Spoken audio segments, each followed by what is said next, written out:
Hello there, and welcome to another episode of Electric Sheep. Let's get things going with Defrosted. Defrosted! In the early 2020s, cryogenic preservation was less science and more faith, a gamble that the future would know how to fix what the present could not. Like the ancient Egyptians entombing their pharaohs, the hopeful were frozen, their bodies packed away in steel canisters, surrounded by liquid nitrogen, and prayers that technology would someday outrun death.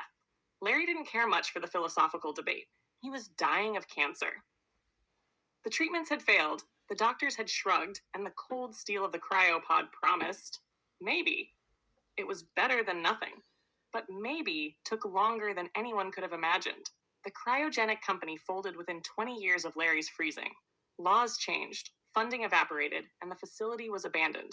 The storage tanks, along with hundreds of frozen bodies, were left forgotten beneath the expanding sprawl of civilization.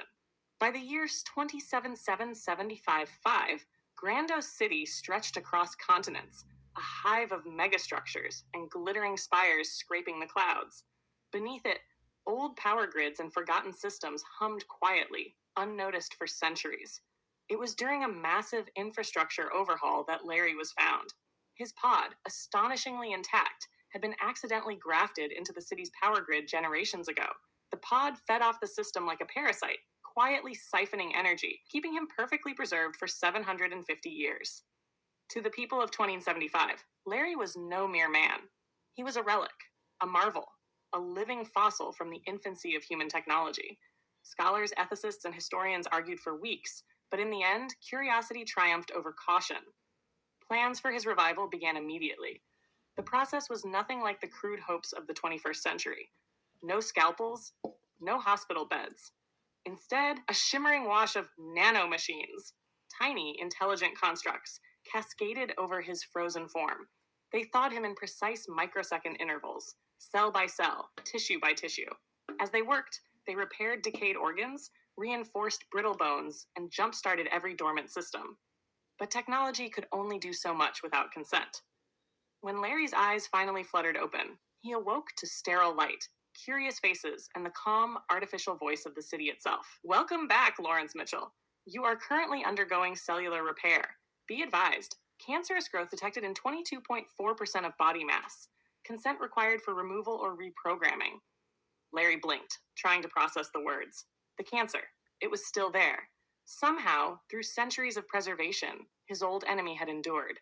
The voice continued, unbothered by his shock. Option 1, immediate removal of cancerous tissue. Option 2, retain all body mass. Future potential exists to reprogram malignant cells into healthy ones. Do you consent to option 1? Larry thought of how long he'd waited, of the years, centuries lost in frozen darkness. He wasn't about to gamble with time again. Yeah, he croaked, voice dry as ash. Take it out. The nanomachines got to work. In under an hour, every malignant cell, amounting to nearly 20% of his body mass, was stripped away. Where gaps remained, the machines rebuilt.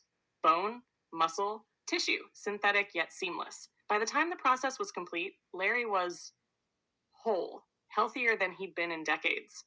He stared at his reflection, his own face, but leaner, subtly augmented, strangely ageless. The cancer was gone. The disease that had ended his life in the 2020s was nothing but discarded biomatter now. You are restored, the voice declared. Welcome to Grandos City, year 2775. You are the oldest living human by chronological age. Please enjoy your new life. Larry stepped forward, uncertain, awed. Outside, a city of impossible towers and flying machines stretched to the horizon. Streets pulsed with light. The sky glittered with orbital rings. Humanity had survived, evolved, flourished. And so, after 7.5 centuries, the next chapter of Larry's life began. Not frozen, not sick, but defrosted and very much alive.